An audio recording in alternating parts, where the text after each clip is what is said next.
Welcome to Talk Cosmos, the show where Sue Rose Minahan and her guests bring you insightful conversations to awaken heart and soul consciousness. Come journey with us exploring the meaningfulness of astrology's energetic cycles and get ready to understand your path in the cosmic roots of the stars.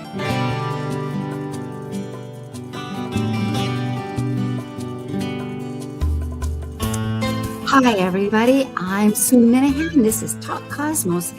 And today is in January the 25th. And we're talking about a really potent subject that is about passion and brings passion. It eludes and it to live passionate life is like ambrosia, the ambrosia of life.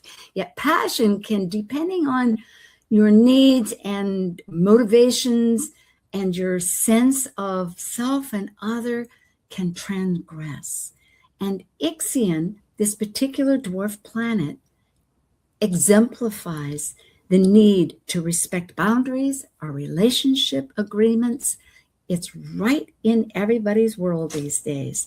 So we're going to do our best to try to translate feelings and experiences and the current moment on the astrological parts, to understand more greatly how this energy is forging to help us in the long run through the thick and the difficult, which it is, can be extremely that way. Okay, onward. Here we go. Ready for Talk Cosmos. Talk Cosmos engages unique events during the 3rd and 4th weeks of the month, featuring a myriad of new and returning guests. Joining host and founder Sue Rose Minahan, they co-create to explore and contemplate a wide spectrum of potent subjects. Embark on today's topic within our panorama of guests and insights as we welcome the astrologers for this conversation. Hello, hi, here we are, talking about our raw nature of Ixion. Hi, Melissa. Hi, Stu. Thank you for having me here for this difficult conversation. I really appreciate it. I am so mutually thankful that I have someone accepting the hard and the narrow and the deep. But I guess we'll wend our way through it. So we'll get right on this. We're talking about Ixion, the dwarf planet, regarding passion. Melissa Elvira Billington from Brisbane, Australia. And you can find her so easily on Substack, and we'll have a little QR code later that you can get directly with that. So also on YouTube at Melissa Elvira Billington. So Melissa, her Substack is Trust the Longer Journey, which really, you think about that, just spells out life. And I think that is very much in relationship with Ixion. It's going to be with us for a while, and we've got to trust that we can make decisions and choices and have that going on. Self-described and self-defined. I love that.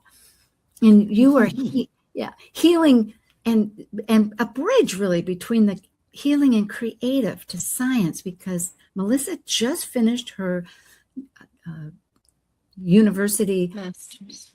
Yes, her master's at the Queensland, Brisbane, University of Queensland in Brisbane, Australia, and probably going to work on a PhD. But in the meantime, you're managing editor podcast for Science Right Now. Yes, just beginning. So that's a direct bridge between creativity and science, which I'm looking forward to. It's such manifestation. And also an artist of many regards. So do check out some of these performances. So I thank you. And a yoga teacher, which traveled around the world. This is a big part. And an author. I'm skipping over some of this, but you were a co-teacher with Alan Clay, Dwarf Planet University, and wrote several books with him, Hamea and Maki Maki, which we've worked on before. Myself, Talk Cosmos, I'm a consultant reader. Yes, I read.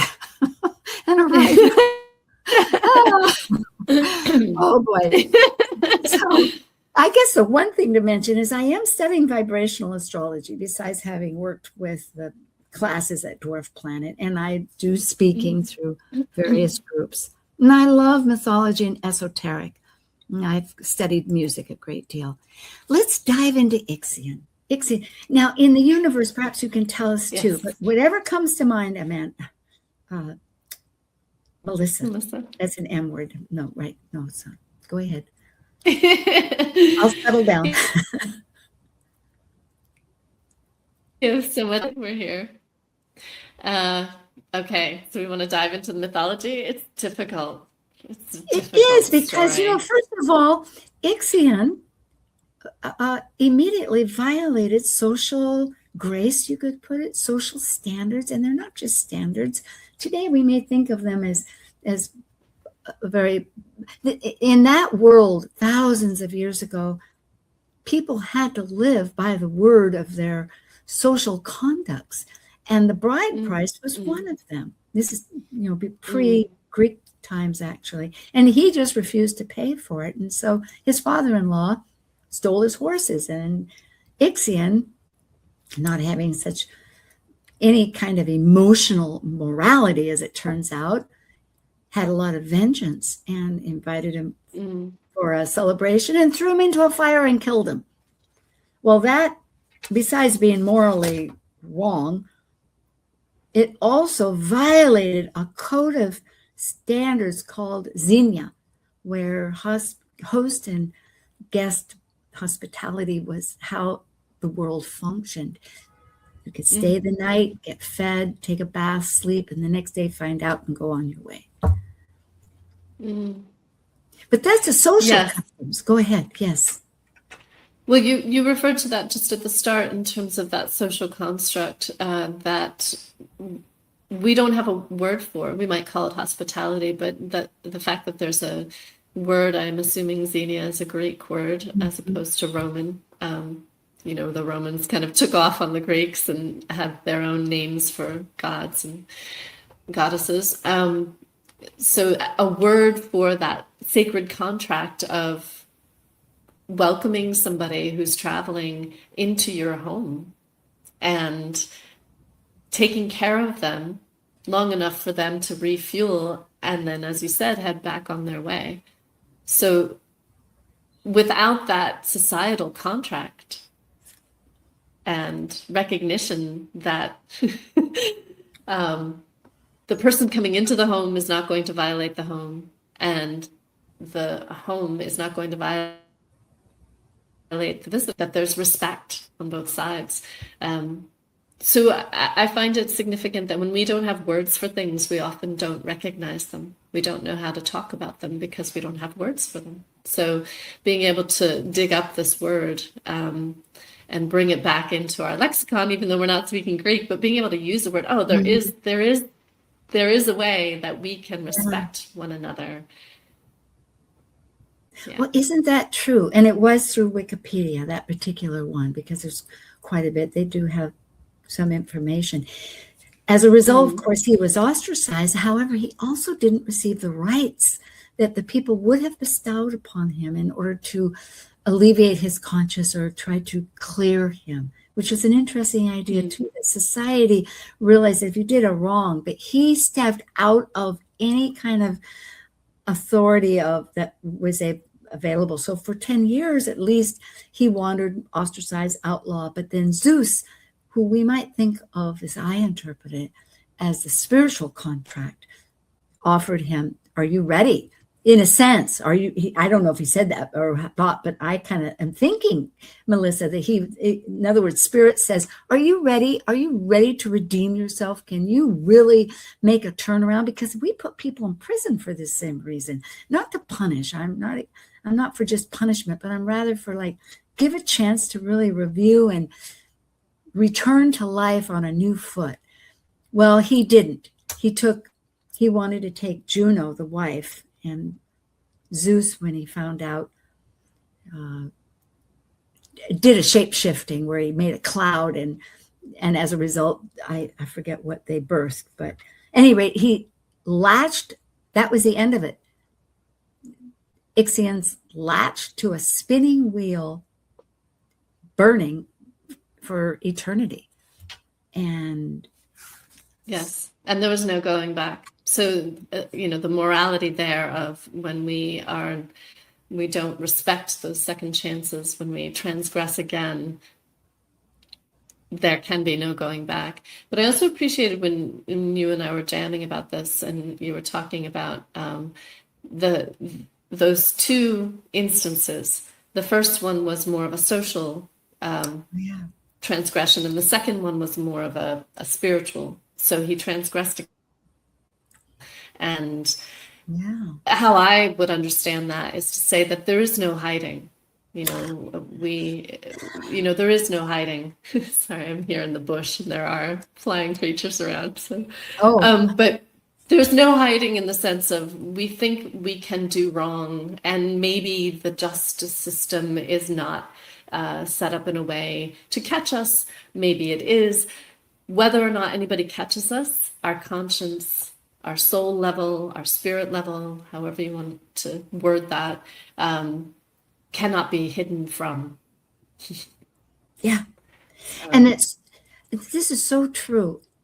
Also that because life has a second chance if given the right opportunity and time, there is that possibility, but yet some by totally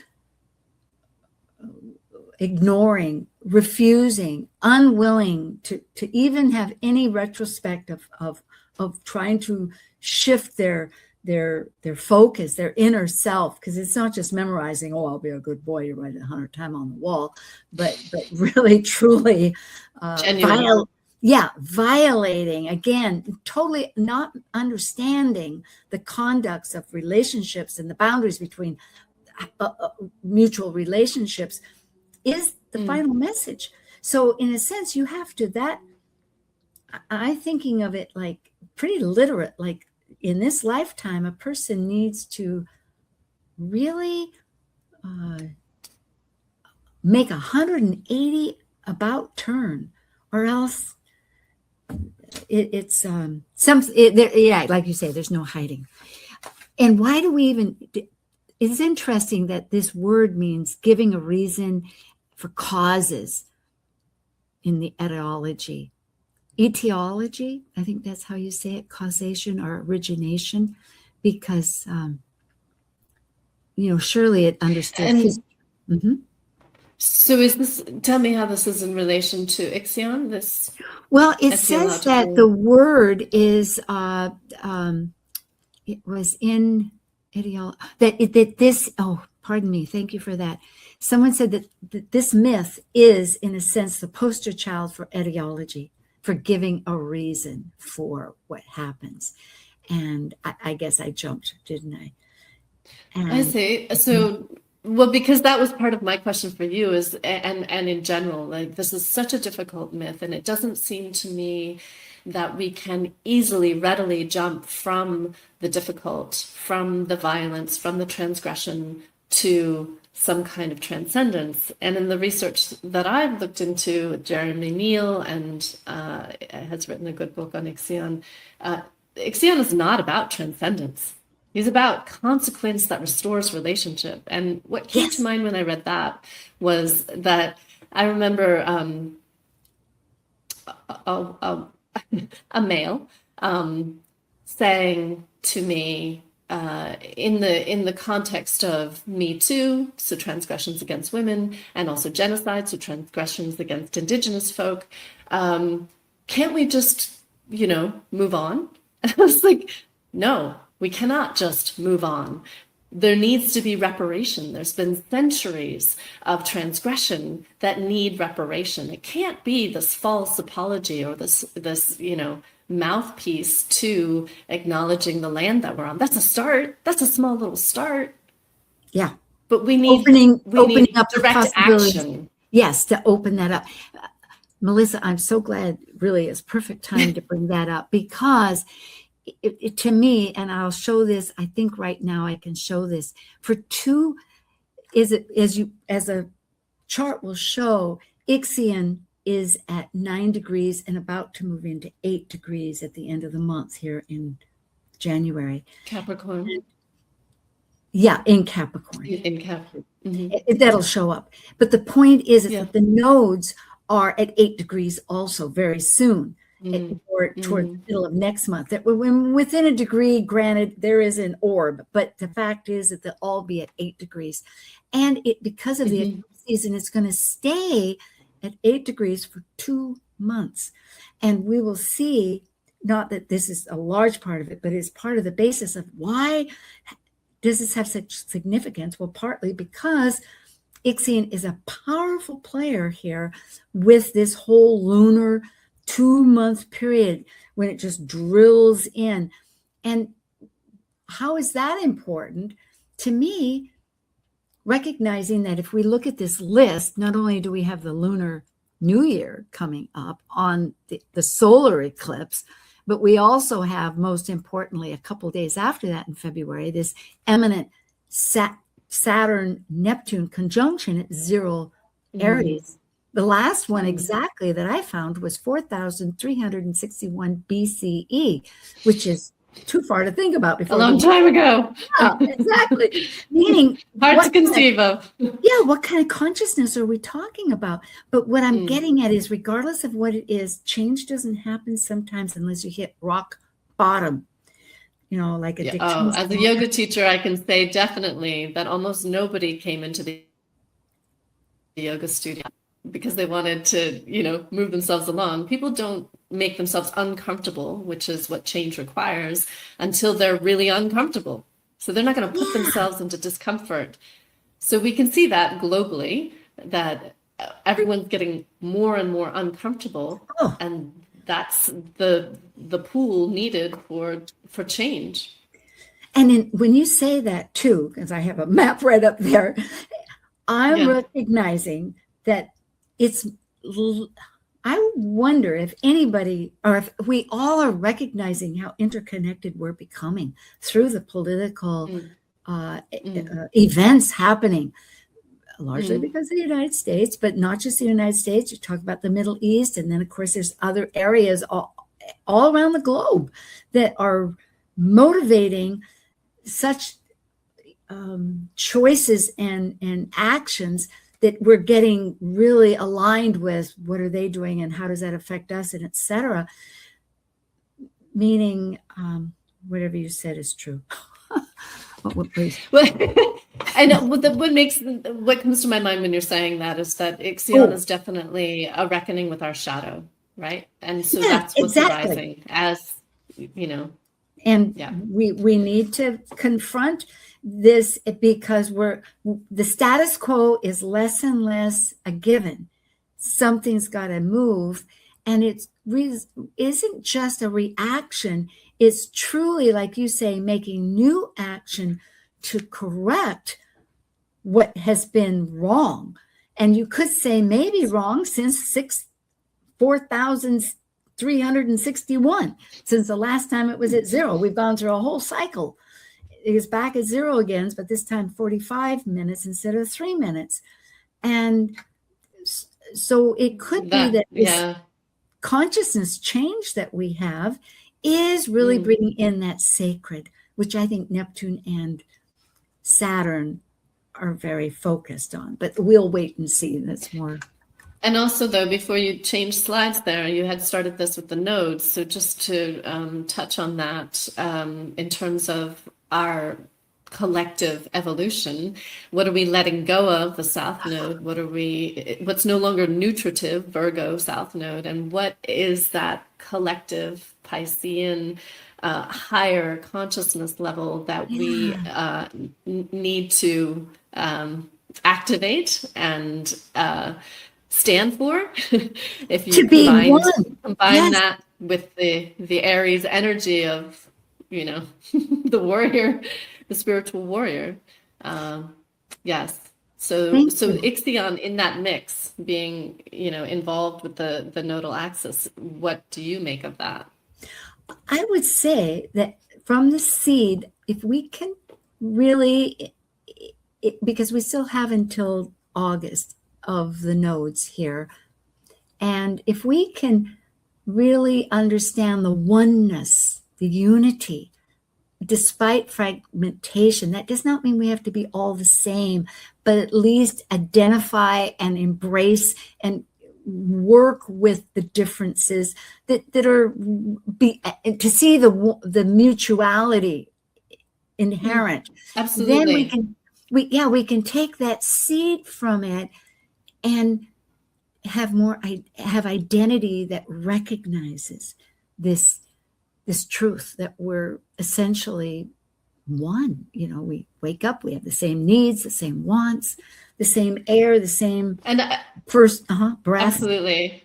And just from like a science perspective, if we were to look out at nature, what we think of as separate from ourselves, which we are nature, but again, we forget that oneness, right? In a wild experience of nature, everything is coexisting. All of these different species, actually different species, are coexisting. We are a very young species, and we would do well to learn from all of those other species in how to coexist, because gender is not a species difference. Race is not a species difference. Religion is not a species difference. Of countries created by humans are not species difference. We are one species. Scientifically proven, we are one species. Yeah. And somehow we have not learned well enough from the plants and the animals that surround us all the time, are always teaching us coexistence is the most healthy way to be on this planet. We're more like plants than anything. We need air, water, and we have to walk on the earth, and plants have to somehow, usually, unless you're algae on the water, but have some recognition of a basis. I absolutely love that. Thank you very much. Before we step into 5 minutes, well, we will have a little break, but we have time, because look at this. This is in a few days. I'm gonna look at the chart. I will look at the chart to ground a little bit how this is really working. So we have down here Ixion at 8 degrees Capricorn. It's going to stay in Ixion. Has a long cycle. I don't know how many years, but it's at least 300 and some for its whole cycle. So it's probably, but it's elliptical. So offhand, I'm not sure, but it's going to stay there for many years to come. And Capricorn is about structures and systems and hierarchies and what holds things together, and trusting the longer journey, right? So it's going to take me a long time to get to that mountain peak, but I'm going to go one little hoof at a time. So if we're looking at Ixionic energy of transforming this really difficult energy in our systems, we have a bit of a journey ahead. Truly we do, especially since the whole premise of it. So I would think that with Varuna that wants sovereignty, because in this business it's in Leo too. Yeah, the little eyeball up there. The little eyeball. Yeah. The eye, the all-seeing eye. Yeah. We need omniscience. We need that recognition of it all being interconnected to be able to see where everything sits. Varuna really waited the right time. It didn't push, Varuna. There's a whole mythology about that. And I think we did talk about it back earlier last year, so people can look at it. But it has to do about our sovereignty in the long run. And medicine. Knowing what's the right medicine. And that because there were 1,000 different medicines, right? There were 1,000 different medicines, yes, and taking the right one at the right time.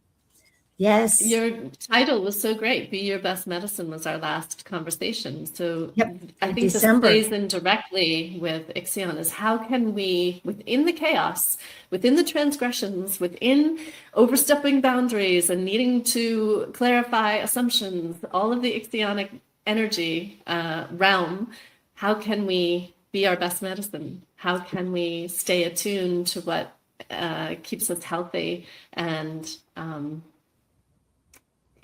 Because the thing about go ahead. The thing about Ixion is that it isn't something that we necessarily do. It can happen to us. And why, in a part, there is part of Ixion that also asks you to be not just your authentic self, but what is passionate in your life that you need to exude and experience and live. And it's easy for passions if we haven't any idea of how it affects the other person, to just ransack over them. And that is not, as you can see, that gets you in trouble. I mean, it's not going to work. So, but what I'm getting at is that we have a current affair here, especially in the United States and over in Afghanistan for sure, not in Afghanistan, Iran, where the public is vehemently fighting in their defense. And so we have what, maybe there's another side that doesn't see it that way, but there's a definite side that sees it very clearly, that relationship ideas have been exposed irreverently. And I think this shows that consent. Yeah, without consent. This is about consent. Yeah, and interestingly, the sun is right smack dab opposed that Varuna and in between it. So this is what's happening now, and before, and as a getaway, we have about a minute.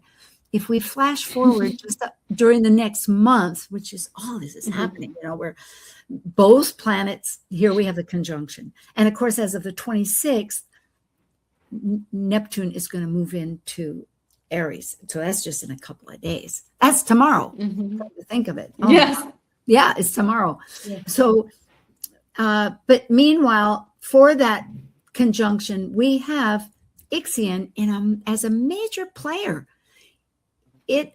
So people, all of us, and this, remember, this is going to go on until April 16th, exactly at 8 degrees, all of these, because of the eclipse season. The nodes they go backwards, they go forwards, and I do true nodes, backwards, forwards. But it's going to be point of thales is where. So what does that mean? Like, that means it means we have to get this sorted. Like, we're steeping in it. We're running back and over. It is. We're going to be really working with the karmic past and present of, like you had first said, about Virgo and Pisces, because Virgo does differentiate, and it itemizes and it categorizes and it discerns, but sometimes perhaps on what basis, on what perspective. Maybe we need, not maybe, but the need is greater. I think that was that, did you hear that? I did. Oh, I think that's Nate telling us. To battle. Yeah, we are. Okay, we'll take a break. Stand up. We'll come back. Stand up, sit down. Fight. Oh, dear. Well, that was high school. Sit down. Listen, we don't need any more puppets. Oh, we were going to do a moment of silence. Well, that'll come on next time. We'll see you in just a moment or two. Stay tuned. We're in the deep of it. So are we all, and we're going to get through it. Thank you. Be right back. While we take a break from this week's edition of Talk Cosmos, let's take a look at this cycle's archetype. We are currently in the Yang period of Aquarius, ruled modernly by Uranus and Saturn in traditional astrology by the ancients.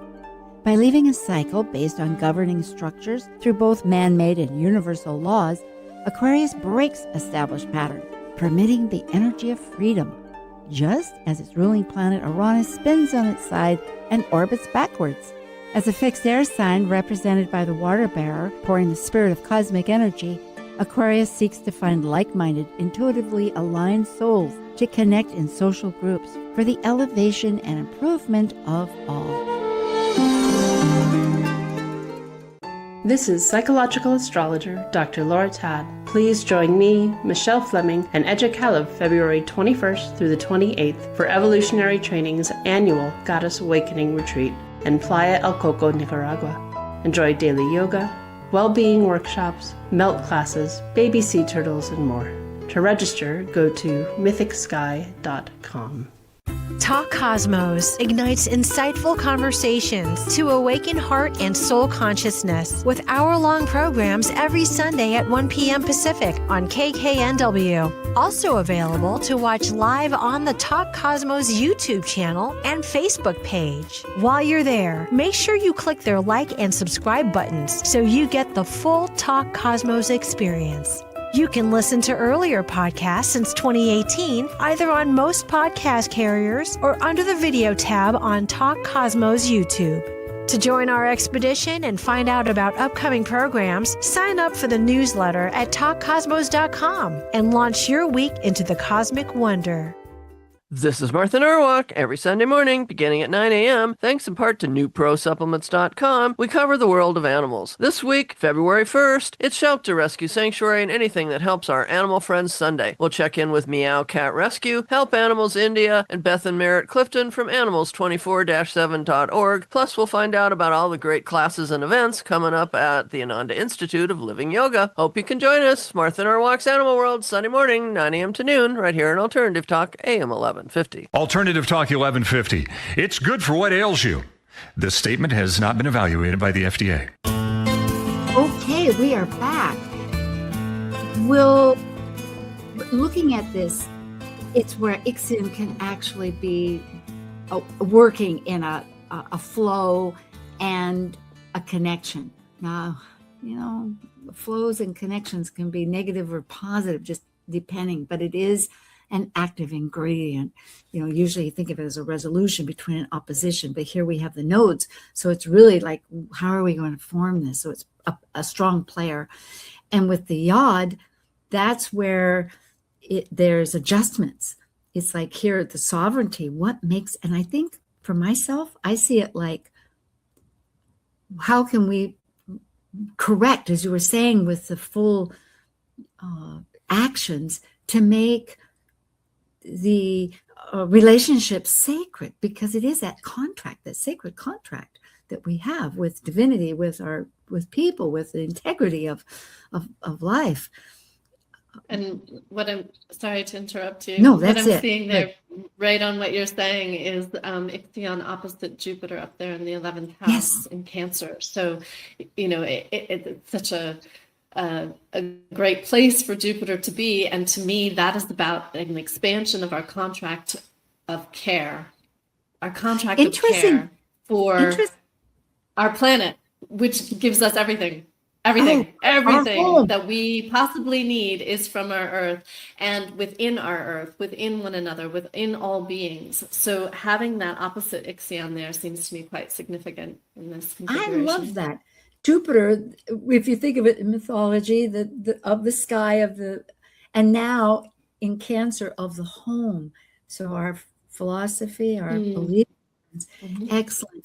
And the sacred home. Yeah, we have questions and we'll bring these up because it is really respect for this, our personal space where we've overstepped to get to our passion. But let's bring those up, and that you brought up too.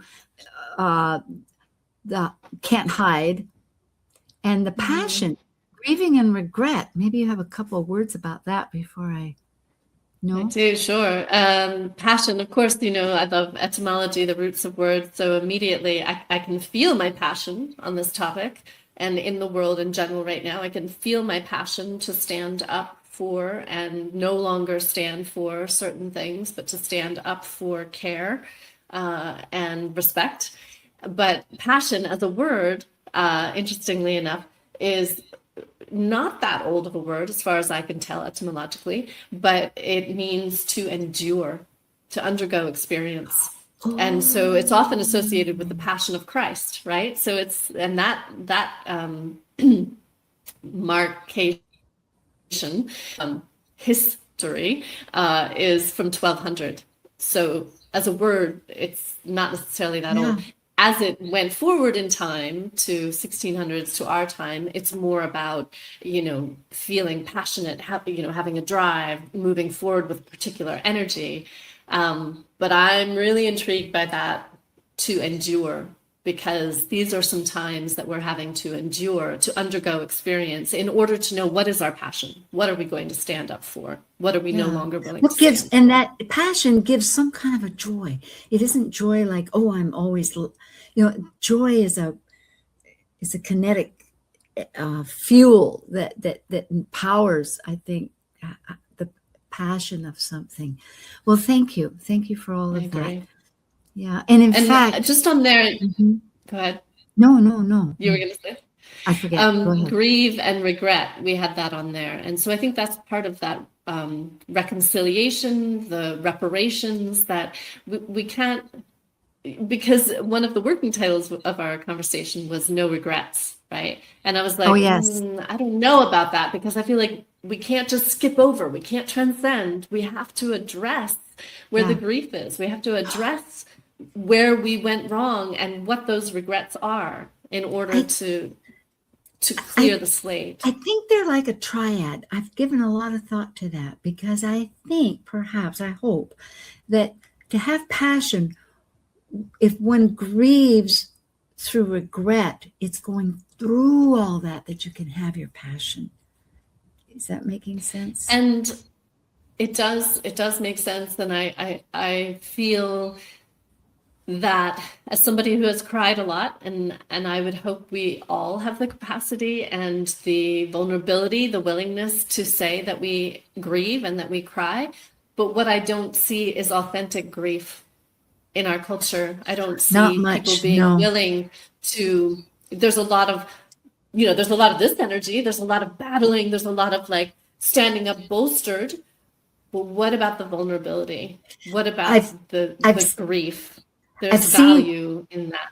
I've wondered about that as the world is, with all the world news and with the horrible things that are going on with Ukraine and Gaza, that we've all been looking at. And the United States. Well, I know, and we'll come to that, but I'm just saying what I'm trying to say, that I have been thinking for 3 years, since Ukraine has been in our news for 3 years, and then Gaza for the last, year and a half, or so, more than 2. 2 years, yeah. But it got resolved, I mean, kind of, but not really. So the point is that I see people being filmed that are deeply in grief, and it's made me realize we don't ever show that so much here in the United States. People feel it, certainly, but it's not the same, and it's not publicly perhaps displayed there, where man, woman, child, whomever it is, can feel deeply. Let's have now that moment of silence that you were going to bring up for the situation in the United States, however it may rest. And go. Yes. For whomever, anywhere, just a moment of silence.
Well, thank you. Thank you so much. I love the birds in that.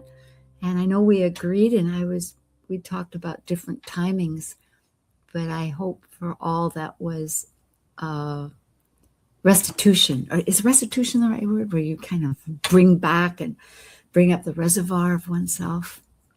Yeah, it's good. Well, and I think one of the quotes with Ixion that I was looking at was around there being sort of this narcotic curse or this numbness. And so that's maybe why I'm so passionate about the grief, is that we need to feel.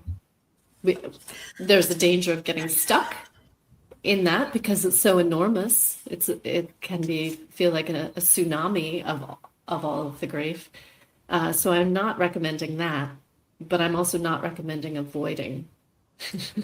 Yeah. Pretending as if things have not happened that have. Yep. That do. We'll talk about that. At this moment, I always bring up again how to contact about ourselves. So Melissa's at the Substack, Melissa Elvira Billington.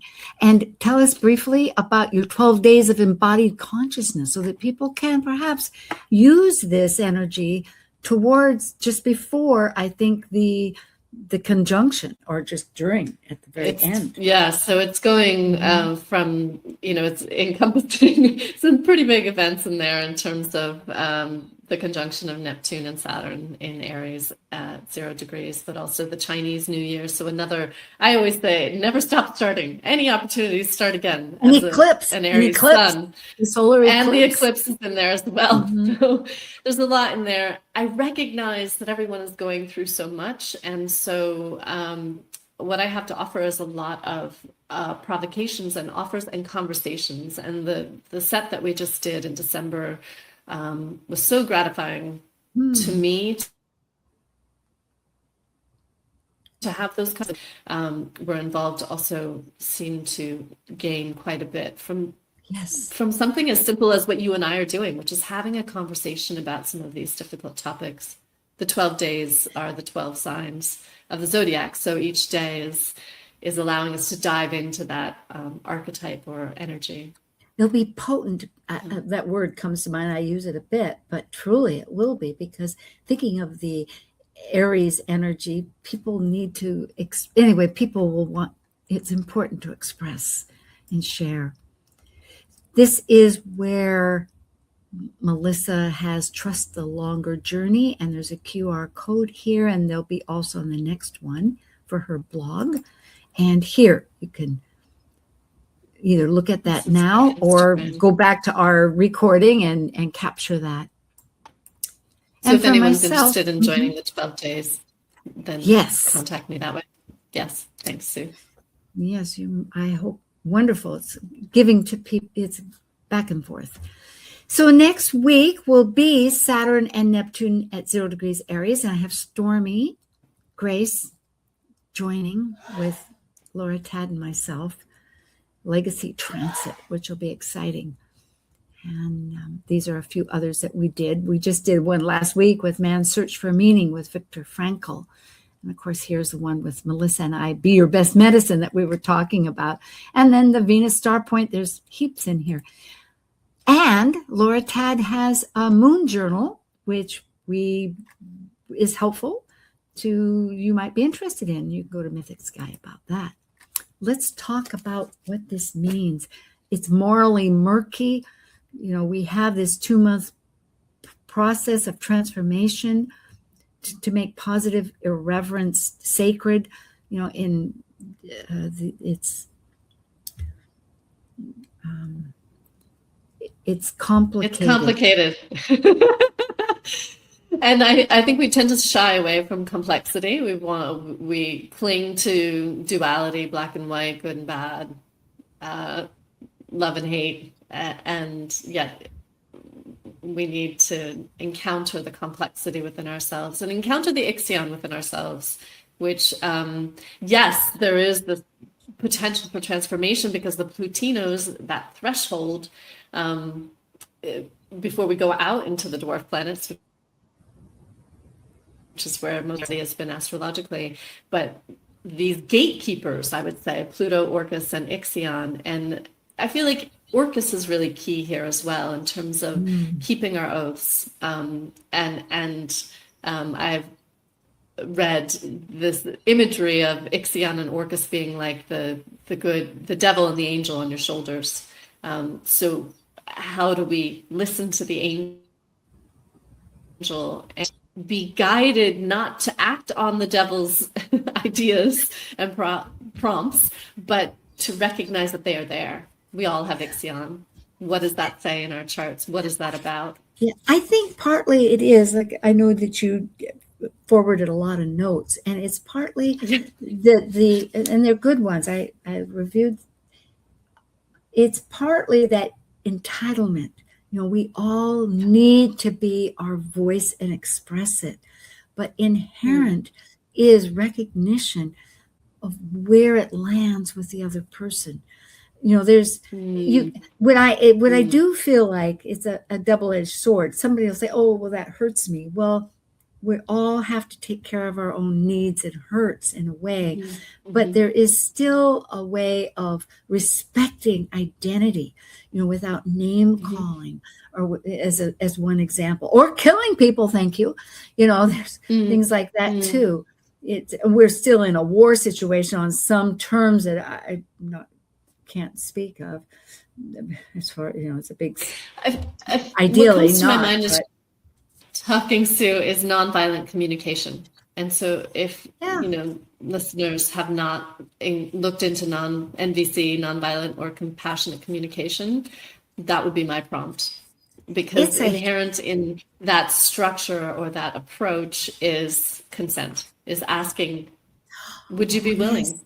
Would you be willing? If the person's not willing, then you don't have consent. Would you be willing to have a conversation about this? And that's true with fixing. The thing about Virgo, we all have pros and cons, and I can speak. I have plenty of it in myself. I know you do too. And one of the things about Virgo is we can fix. It's capable. It sees where things are in disrepair. And maybe climate is one example with a roof, or maybe a person's clothing or cleaning or whatever it is. But ultimately, to be a healer, one needs to fix where one's been asked to fix, to heal. It's the same idea. Yeah. So to just First, enter do no in, harm. I mean, you can see exactly, do no harm. And First, you do can no harm. see that someone needs help, and then you can ask. You say, I recognize that this might be is this something I can do? Or how would this help? How could I be helpful here? That kind of dialogue. May I offer some advice as opposed to having advice imposed? I'm a big resistor of having things imposed. Actually, I'm not even sure I want advice, or rather, can we talk constructively? I have some ideas that might be constructive. Could we have that conversation? I would even elaborate it into that, because then that doesn't put one on a higher level than the other. It's more one-to-one. It's like my ideas versus yours, because you never know. Yeah, Absolutely. But consider how many times people impose their advice on you. Oh, yeah. That's my point. Yes, I'm not saying you do. But I think it's very easy. Make ourselves aware of that. It's very easy to get pumped up about some idea that you think is great. And it's not even that someone's thinking that they don't see it, that there is this opportunity that they are missing that would just make their life so perfect in your mind. And it comes across as unwanted advice, and it took me a long time to realize that, or for instance, even I remember writing into the Seattle's, I had an idea about energy, and why aren't they using tidal energy to get more energy? Because Ireland did something like this like 40 years ago. I had a little clipping. I saved it. I thought it was so brilliant. Well, of course, there is a lot of trouble because the tides come in irregularly. But still, I was convinced that technology could figure out something. That was their job. If they just had the idea, they could work on it. And what they invited me in was, well, we have a meeting. Would you like to be a board member? Or not a board member, but part of the committee. So what I'm getting is that you can't delegate, and you can't. It's a cooperative. It's give-take relation, experience. Yeah. Just because this is something that I realized pretty young, but I still struggle with, I still have to be mindful of, is that just because I can see something does not mean the other person is ready or willing to also see it or have me point it out. Yeah.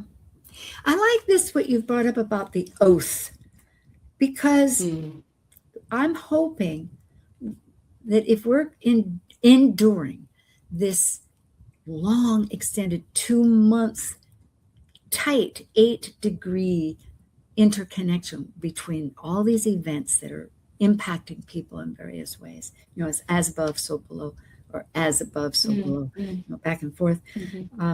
That we're being pummeled in different ways to realize what we've been addicted to as attachments, some ideas, some perspective, some conditioning, this outdated, outmolded, archaic and crumbling and doing detriment.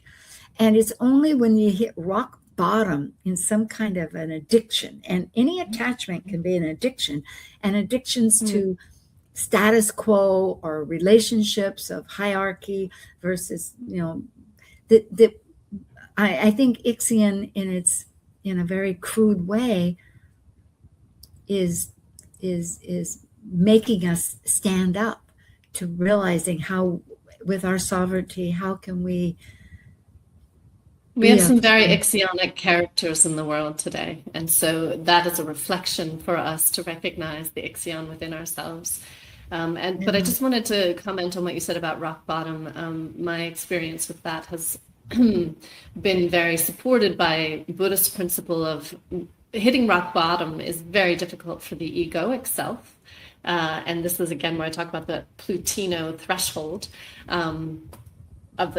have a psychological threshold here to move up and out from, but it's perfect ground. It's exactly the place we need to be for our samsaric self, for the bigger picture, beyond the personality, beyond the, if you want to say this life, but the soul's journey across lifetimes, if you want to look into that in any way.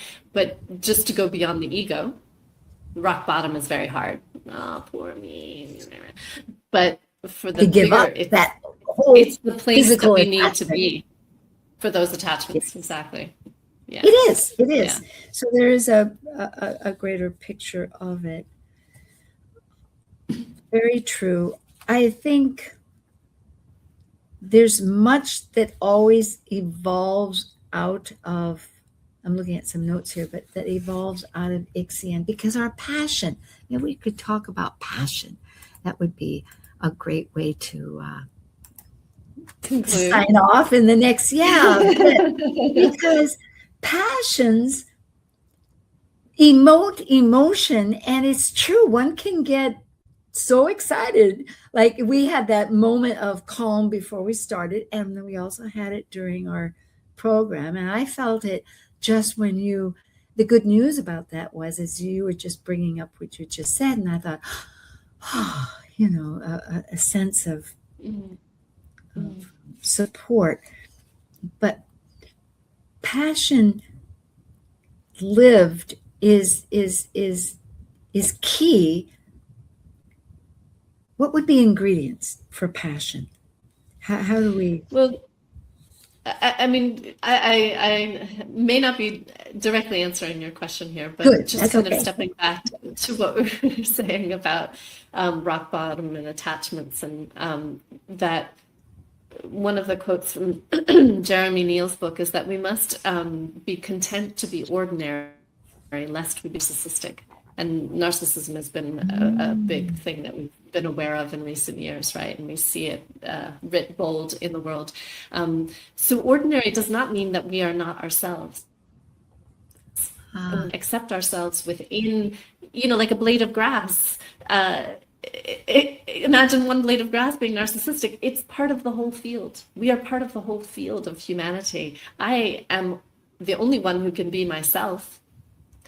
But it's a balance, it's a dance, a dancing, right? It's a verb, because taken too far, it's narcissism or vanity, and not taken far enough, it's another form of vanity, or it's, you know, neglecting one's potential to shine. And to That's offer, true. To offer from oneself. And I feel like that's what passion is. We're offering from ourselves, and I can't offer your brilliance. Only you can offer your brilliance. Yes. Only you can be passionate about what you, the mixture, the alchemical, you know, formula that is you. Yeah, and such as yourself, which is bridging. I love how you phrase it, between science, art, metaphysics, nature. And this is the beauty, is Healing. Ixion. We are a duality, we are a combination of nature and humanity, if one can say, and the cosmos of consciousness. As I within, think- so without. Yeah, As above, so below. it shall be. We will manage. So without naming is good if we can then bridge and Wake up. Yep. Wake up. have Wake a up. soft Come out of the numbness. Acknowledge the grief.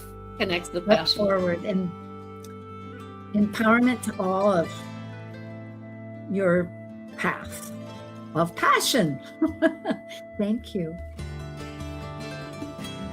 Thank you for joining this vibrant and insightful conversation on Talk Cosmos, the show where Sue Rose Minahan and her guests awaken consciousness by connecting heart and soul consciousness patterns with astrology's energetic cycles. Be sure to tune in next week, same time, same place, to continue your journey through the roots of the cosmic pathway.